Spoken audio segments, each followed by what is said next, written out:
काला साया। यूं तो बनारस घाट अपनी खूबसूरती के लिए बहुत प्रचलित है, पर घाट के किनारे कई राज लिए बैठे हैं। ये कहानी शुरू होती है बनारस के घाट के पास बने ममता निवास से, जहां प्रिया लाल जोड़े में ममता के घर उसकी बहू बनकर आती है। आओ आओ बहू, घर को अपने पैरों से पवित्र करो। ममता घर की दहलीज पार कर ही रही होती है कि अचानक एक बहुत गंदी सी बास पूरे घर में फैल जाती है।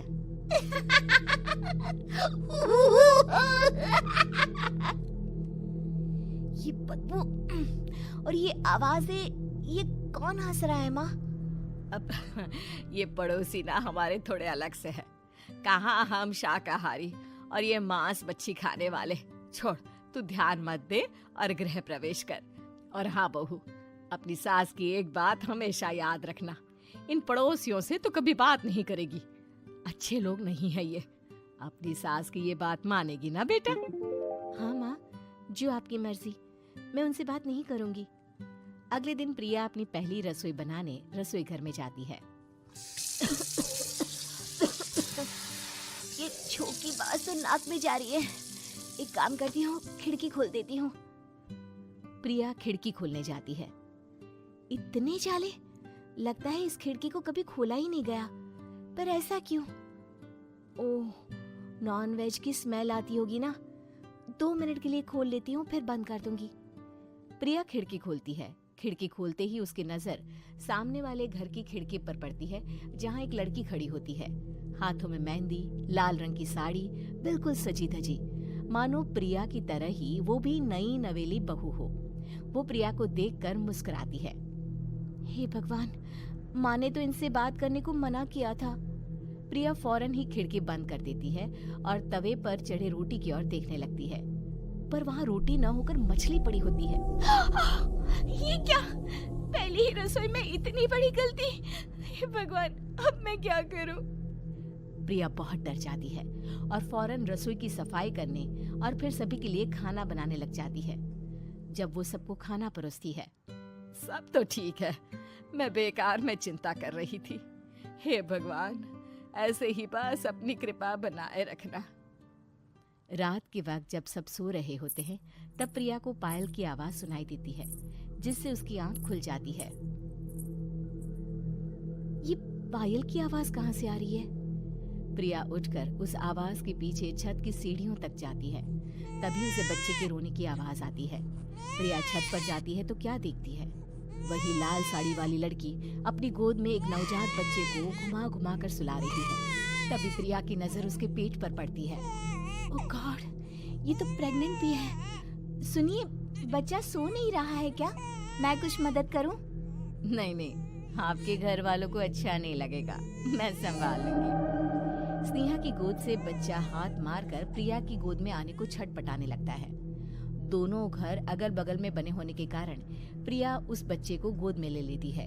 प्रिया के पास आते ही वो सो जाता है।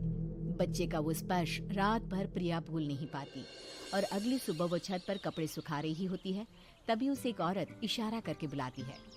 स्नेहा कह रही थी बाबू तुम्हारी गोद में आते ही सो गया। मैं गौरी, स्नेहा की माँ हूँ। बहू, घर आना, बाबू को खिला भी लेना। शाम को जब घर पर कोई नहीं रहता, बच्चे से मिलने के लिए प्रिया छिपकर अपनी पड़ोसन के घर चली जाती है और कुछ देर बच्चे को खिलाकर वापस लौट आती है। इसके कुछ दिन बाद ही प्रिया को पता चलता है कि वो माँ बनने वाली है। ममता की खुशी का ठिकाना नहीं रहता।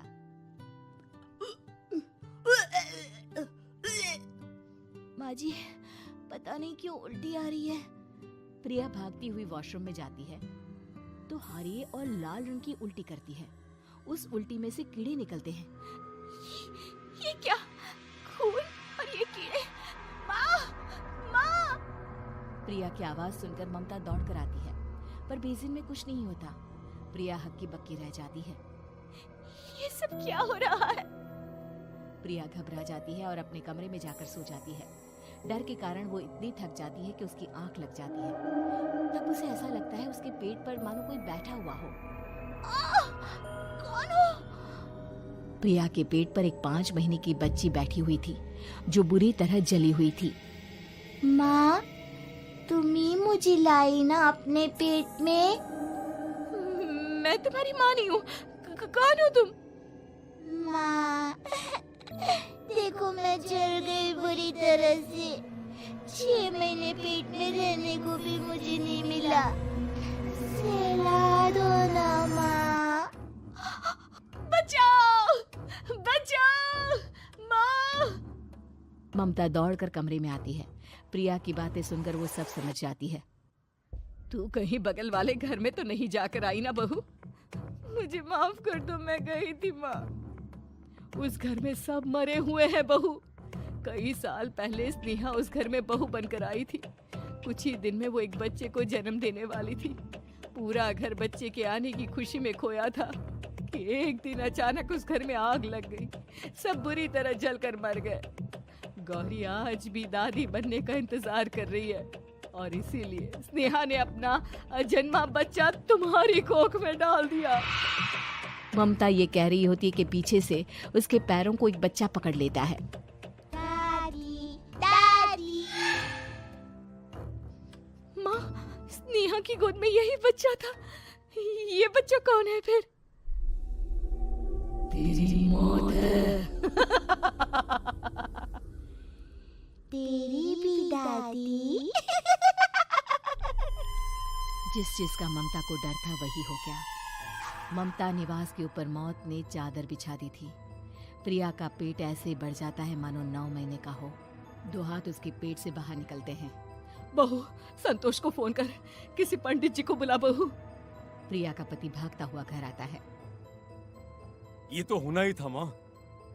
तेरा पाप तेरे सामने आ गया तो तू सह नहीं पा रही है। स्नेहा घर में आग लगी नहीं थी, माँ ने लगाई थी, प्रॉपर्टी की लालच में। और वो बच्चा मेरी पहली पत्नी का बच्चा है, मेरा बेटा, जो कि उस आग की चपेट का शिकार हो गया था। मैंने तुमसे ये सब माँ के कहने पर छुपाया था। मुझे माफ कर दो प्रिया। तुम अगर चाहो तो यहाँ से जा सकती हो। मैं तुम्हें किसी भी बंधन में रखना नहीं चाहता। मेरी शादी हुई है आपसे, मैं आपको छोड़ नहीं सकती, पर उससे पहले हमें स्नेहा, उसकी माँ और बच्चे की आत्मा की शांति करवानी होगी। संतोष और ममता गौरी के घर जाते हैं। अंदर सब कुछ जला हुआ होता है। जमीन पर जली हुई लाशें बिखरी हुई थी। ममता रो रो कर अपने करने की माफी गौरी से मांगती है। प्रिया स्नेहा के घर वालों का अंतिम संस्कार करवा देती।